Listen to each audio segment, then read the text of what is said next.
Hey guys, so I'm in the hills of Colorado at an abandoned mine, as you might be able to tell. Kind of random and weird, but it works. Today I'm going to be doing sort of an initial impressions, first impressions, initial review of a Bandit top quilt from UGQ Outdoor. As you know, I'm a huge fan of quilts, and I've been trying to push quilts on you guys for quite some time now. And I think for good reason. In my opinion, quilts are the absolute best way to stay warm at night when you're backpacking. And if you don't know why, check out this video. I'll link it up here, and I'll put it in the description of the video.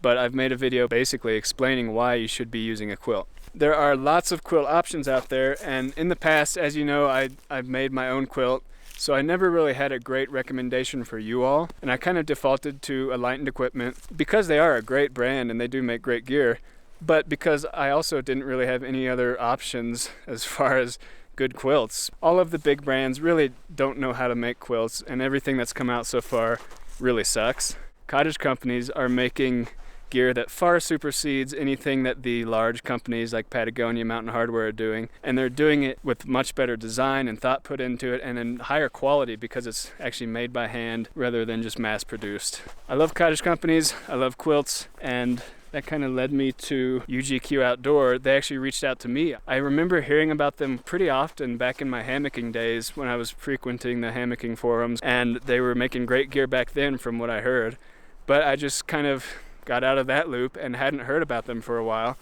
And now they are trying to break out from the hammocking world and get more into the backpacking world.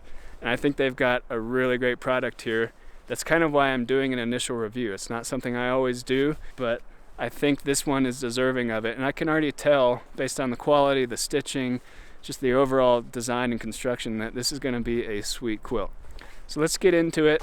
Before I get too deep, maybe I'll show you some pics from the mine here. It's kind of cool.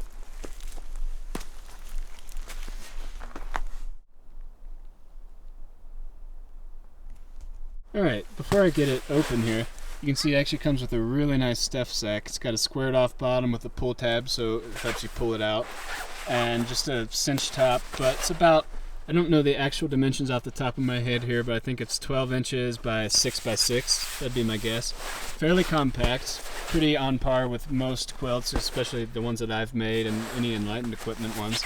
As you know, I like to free stuff my quilts in my pack, but if I were to use a stuff sack, I think this one would actually work pretty well.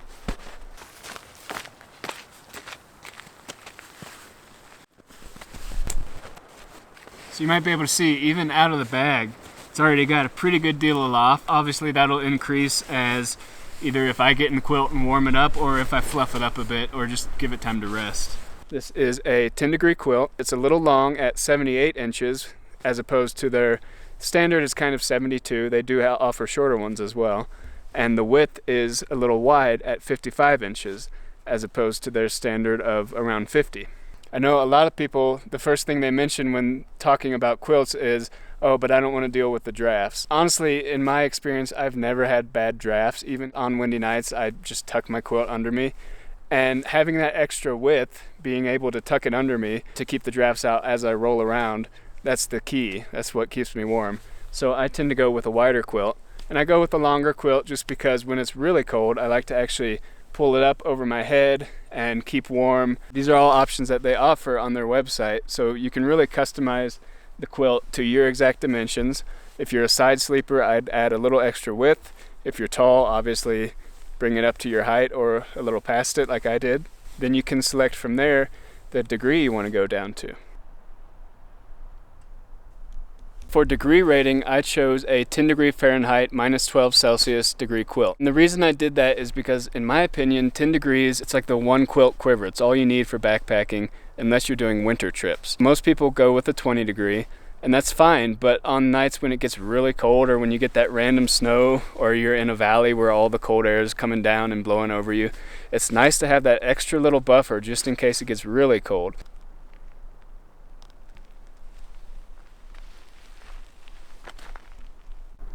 Now, as far as fill power goes, UGQ does everything from 800 fill power at the minimum up to 950 at the max. I went with 950 on this, and I mean, that's fairly obvious. The higher you go up in fill power, the more weight you're going to save overall. Generally, performance between fill powers is about the same. You're just saving a little bit of weight when you go with 950, but it's not a huge deal. It also does cost more money. One thing I will say while we're looking at the back of the quilt is just look how nice the seams are. Now, on a lot of big production bags, you'll see inconsistent seams. You'll see seams like right here. This is a back stitch to lock in the seam so it doesn't unravel. You don't see that on all the gear out there, and I think it'll make it last a very long time. And it's just all the way through, really quality job.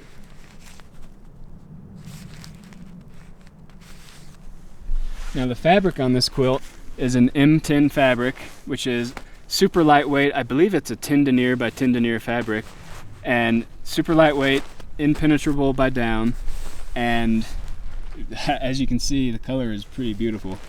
It's very similar to the fabrics I was using on my quilt, which actually came from Dutch, the argon fabrics, which were similar denier, very lightweight, and have held up for 3 through hikes now, or 2 I guess, and did extremely well. So I have no qualms with this fabric. I think it's going to hold up really well. So another option that UGQ offers is footbox options, and there are a few different ones. You can get a open footbox that can be cinched with buttons and a little pull cinch, or you can get a boxed off footbox, or you can get what I've got here, which is a fully insulated sewn in footbox. As you know, I really prefer a sewn in footbox. It just keeps the warmth in a little bit better.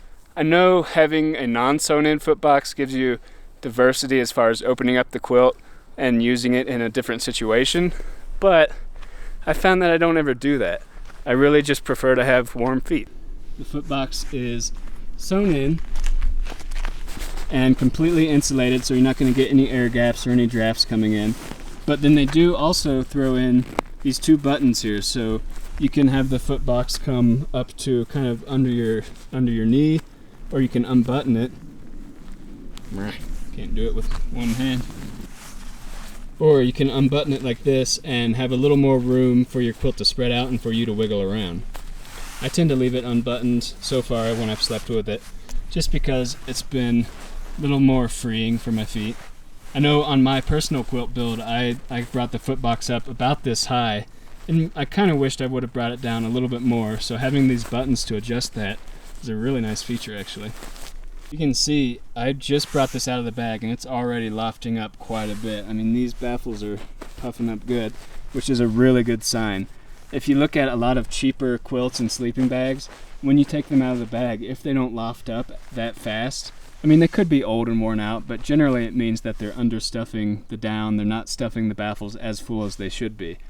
So this is a really cool thing to see, because it means that this quilt is stuffed like it should be. One of my favorite things that I've noticed so far is the vertical baffle design.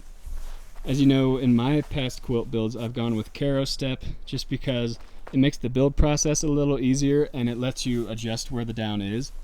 But over time, I've come to realize that vertical baffles are actually a little bit better design. It's harder to do up front when you're building the quilt, but you can still move the down around in the quilt, and you get better control of it so it's not sliding off the sides. So as you can imagine, when this quilt is arced over your body, these vertical baffles are going to keep it from sliding down off the arc of your body naturally, like it wants to. And another cool thing is the horizontal baffles in the foot box. One thing with a lot of quilts is, even with full vertical baffles, because the feet tend to move around a lot, that down can migrate up away from the foot box and you'll have cold feet. So having horizontal baffles around the feet is actually a really good idea, and it's going to keep your feet warm as well and keep that down from shifting too far up on you. A few other features. It's got the rings on the bottom so you can hang up the quilt if it ever gets wet or you need to dry it, or you're at a hostel or something like that. At the top of the quilt, you can see that there are snaps, so you can snap it around your neck, and then there's a bungee to tighten it around your neck if you want to really keep the drafts out. Now, I don't tend to do that on my quilts. I just like to tuck the quilt underneath me, but that is an option that a lot of people use, so it's there for you. Initial impressions overall, the quality of this build is amazing. The quilt, the down is super lofty. It's actually completely filled, so you're not seeing any pockets where there's no loft. The fabric, really lightweight, going to be pretty durable as far as I can tell. But remember, this is an initial review, so obviously I'm going to have to put it through the ringer, hopefully do some long hikes with it, and really see how it holds up. Weight is on point. The down seems to be really high quality. I think the color is really cool. And just the overall thought process, vertical baffles, horizontal at the feet, adjustable foot box, and just everything seems to be really well done. I am definitely impressed. I can't wait to actually get out and use this some more and see how it holds up. One quick thing I wanted to touch on before ending the video here is the price point on these quilts. And for the UGQ Bandit, it's pretty impressive. It actually comes in well under Enlightened equipment and pretty much any other quilt that I've seen.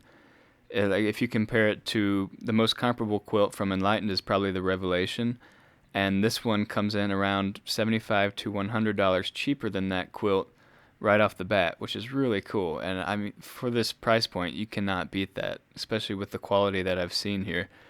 So for the quilt that I have, which is 950 fill power, kind of maxed out, the price point would be around $330. But you can get a comparable 10-degree quilt if you just bump down the down quality and a few other size options for as low as like $185, which is kind of crazy. So this is really a great way to get into the backpacking world, to get into a quilt for cheap. And this beats any sleeping bag price that I know of. Well, that wraps up the review, and as always, thanks so much for watching. I really do appreciate it. And if you haven't checked it out, I just revamped my whole website and added some content and just made everything work a little bit better and made it look a little fancier. You can check that out at backcountrybanter.com. Thanks a lot. See you next time.